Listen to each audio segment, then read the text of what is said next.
It was the famous quipster Yogi Berra who advised, when you come to a fork in the road, take it. Oh, we laugh, conclude that it's impossible, and move on. Well, not so fast. It seems we're doing that very thing in real time. Faced with waves of COVID-19 infections, we opted for lockdowns, which worked, but sadly only temporarily.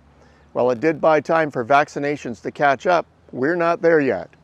Faced yet again with rising infections, this time the economy is charging on, as is the race to herd immunity. We're taking the fork in the road. But what does this mean for the world economy? Current growth is looking resilient. Consumers are in a good mood all over the developed world, and businesses are just as upbeat. And with good reason. Across our planet, business is brisk at the till. Pan-European retail sales are up 6% from pre-pandemic levels, and it only gets better from there. Canada's up 8% and the United States by a whopping 17.4%. Global exports are also fully recovered. They are up 1% from pre-pandemic levels in advanced economies and by a stunning 21% in emerging economies to bring the world up 7% in the same time frame. Well, add in vast public stimulus spending, easy liquidity, and business investment, and you'd think we were sort of back to normal. Well, inflation numbers would sort of agree. Upstream business costs are on a tear, accelerating in the U.S. from less than 1% to more than 8% year to year between December and August. And in as many months, Canada started at the same point and is now up more than 15% as of July. Well, these are the costs that get passed on to consumers like you and me. So if it's a gauge of what's to come, the recent Consumer Price Index numbers for the U.S. at 5.2% and for Canada at just under 4%, both well ahead of the 2% target, may be with us for a while. Now, while inciting fear, this increase in prices is one of the strongest indications that growth is robust. Well, will that growth continue? That's a great question. Most of the developed world entered the pandemic with lots of growth potential. Sluggish growth for years preceding the pandemic resulted in significant pent-up demand. With a vast reduction in things to spend on during the lockdown moments, and vast numbers of people still pulling down a full salary, savings soared and bank accounts bulged. Excess readily available cash in Canada totals about 13% of gross domestic product, while in the US it's more than 17%, and Western Europe is similar. It represents a wall of cash that for about 50% of world GDP could wash into the economy overnight, given the opportunity. It's an enormous storehouse of pent-up pressure, let alone the pent-up demand that preceded it.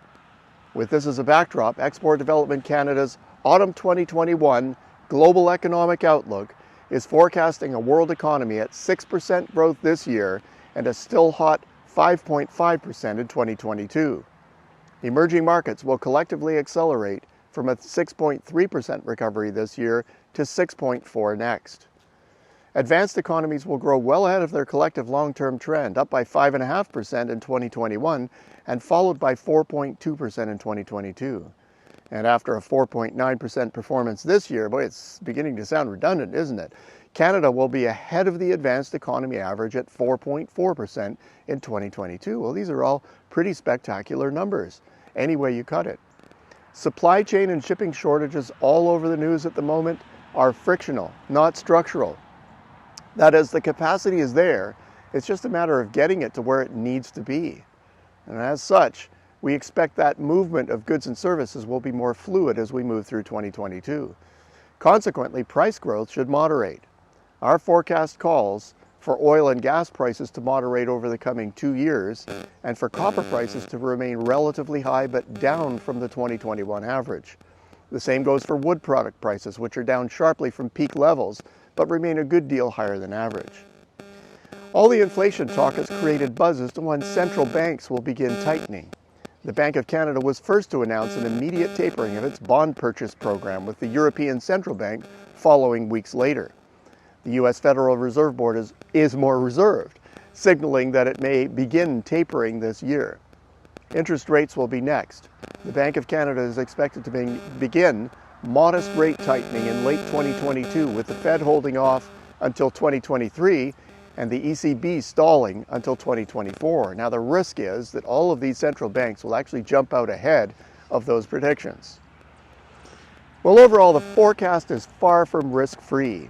Failure to contain the coronavirus conclusively could result in further lockdowns, either local or, it pains me to say it, global, which could radically alter our projections for next year. Inflation could lead to central banks tightening more than the economy can handle, putting the brakes on growth. Large increases in public debt could be another bugbear. And there's also a fair chance that growth could overdo it. Initially a good news story, but against current constraints, not without a potential backlash. Well, what's the bottom line? When we reach an unmarked fork in the road, most of us pause. Global competition and prior activity lost to the pandemic suggest that's not an option. Embracing the growth and developing viable COVID-19 coping strategies seem to be the winning dual approach to the charge back to a fully functioning economy. So grab that fork and go for it. Until next week, I'm Peter Hall.